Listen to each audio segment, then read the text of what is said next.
রাসূল বলছেন চারটা জিনিসের উপর লানত, সারা দুনিয়ার উপর লানত, চারটা জিনিস ছাড়া কথা।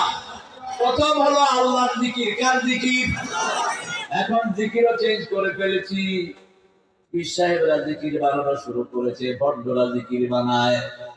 আল্লাহ যেটা বানিয়েছেন সেটা বানানোর ক্ষমতা পৃথিবীর কারো। আপনারা বলেন সর্বশ্রেষ্ঠ জিকির কি? না। সর্বশ্রেষ্ঠ জিকির কি? কোরআন। পাঁচা তেলাওয়াতের কোরআন, লা ইলাহা ইল্লাল্লাহ। রাসূল আলাইহিস সালাম বলেন আফদালুল যিকরি আরবা, সর্বশ্রেষ্ঠ জিকির চারটি, লা ইলাহা ইল্লাল্লাহ, সুবহানাল্লাহ, আলহামদুলিল্লাহ, আল্লাহু আকবার। জিকির অর্থ হলো নামাজ। জিকির অর্থ কি? নামাজ। জিকির অর্থ কোরআন। প্রথম হলো কোরআন। প্রথম কি? ইন্না নাহনু নাযালনাল যিকরা ওয়া ইন্না লাহু লাহাফিজুন। সূরা হিজরের 9 নম্বর আয়াতে আল্লাহ বলেন, আমি কোরআন নাযিল করেছি, এটাকে হেফাজতের দায়িত্ব আমি নিলাম। যারা কোরআন হেফাজত করবে সেই দলকে আমি আল্লাহ হেফাজত করে দেব। একটা দল কোরআন হেফাজত করে, ঠিক না বেঠি? হেফাজত মানে হলো পড়তে হবে, অর্থ সহ, ব্যাখ্যা সহ।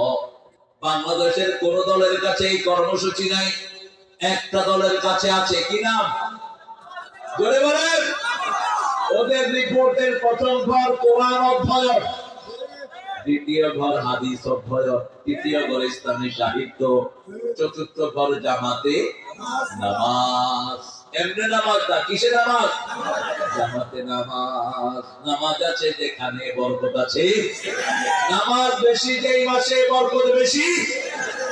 আল্লাহ বললেন, নবী বলে দাও, জিকির আছে যেখানে লানত নাই। একটা সেকেন্ডও যেন জিকির থেকে মুক্ত না থাকেন। ইয়া আইয়ুহাল্লাযীনা আমানু যিকুরুল্লাহা যিকরান কাসীরা ওয়াসাব্বিহুহু বুকরাতান ওয়া আসীলা।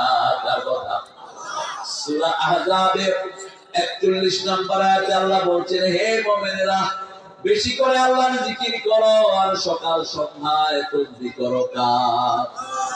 সে আল্লাহ রাব্বুল আলামিন দ্বিতীয় পর্যায়ে বলছেন, নবী আপনি বলে দেন।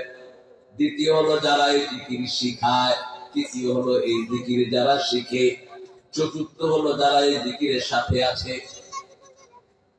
الدنيا ملعونة ملعونة وما فيها إلا ذكر الله عالم ومتعلم ولا ولا। এই দুনিয়ার উপর লানত, দুনিয়ার যা কিছু আছে সব কিছুর উপর লানত। এখন বলেন, যে সমস্ত মাহফিলে, যে সমস্ত প্রোগ্রামে আল্লাহ জিকির হয় না, এগুলোর উপর কি হয়? জোরে বলেন। রাসূল বলছেন আরো মারাত্মক কথা, মরা গাধার স্তূপ। মরা গাধা। মরা গাধা কেন বললেন? গাধা মরলে দুর্গন্ধটা হয় খুব বেশি। বলছে যারা আল্লাহ জিকির করে না কোন অনুষ্ঠানে এসে, তারা মরা গাধার স্তূপ থেকে বেরিয়ে আসে। আর যে কোনো জায়গায় যাবো আমরা, কার জিকির করব? যেখানে জিকির নাই সেখানে আমরা যাব। আমরা এই জিকির শিখবো, শিখাবো, এবং এই জিকিরের সাথে যারা থাকে তাদের সাথে আমরা থাকবো। এবার আল্লাহ বলছেন চারটা কাজ যাদের কাছে আছে তারা এই লানত থেকে মুক্ত পেয়ে যাবে।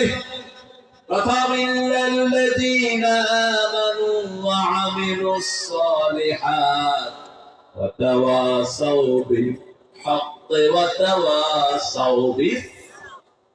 এই সূরাটা যখন নাযিল হয়, প্রায় কয়েক বছর একজন সাহাবীর সাথে দেখা হলে প্রথম সালাম, তারপরে পড়তেন ওয়াল আসর ইন্নাল ইনসানা। এটা ছিল তাদের উদ্যাপনা। কারোর সাথে দেখা হলেই প্রথম পড়তেন, প্রথম দিতেন সালাম। কি দিতেন? সালাম। সালাম দিলে খুশি হন কে? সালাম সালাম।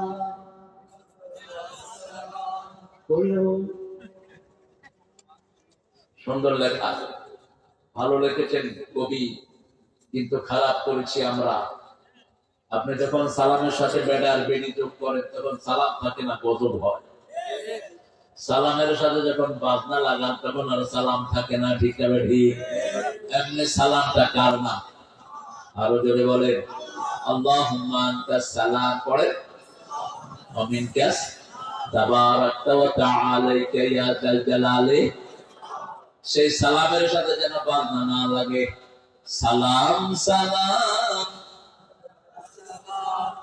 শহীদ স্মৃতি স্মরণে আমার হৃদয় রেখে যেতে চায়। শহীদ হতে চান না? এটা তো কোরআন শরীফের শব্দ। আলহামদুলিল্লাহ বলেন। লিতাকুনু শুহাদা আলা, শহীদের বহু বচন কি? শুহাদা। وكذلك جعلناكم أمة وسطا لتكونوا شهداء على ويكون الرسول عليكم شهيدا। এভাবে তোমাদেরকে মধ্যমপন্থী শ্রেষ্ঠ উম্মত বানিয়েছি, তোমরা হবা জনগণের সাক্ষী, তোমাদের সবার সাক্ষী হবেন রাহমাতাল লিল আলামিন। আমরা শহীদ হতে চাই তো? শহীদ হতে চাই তো? হাত তুলে দেখা দাও।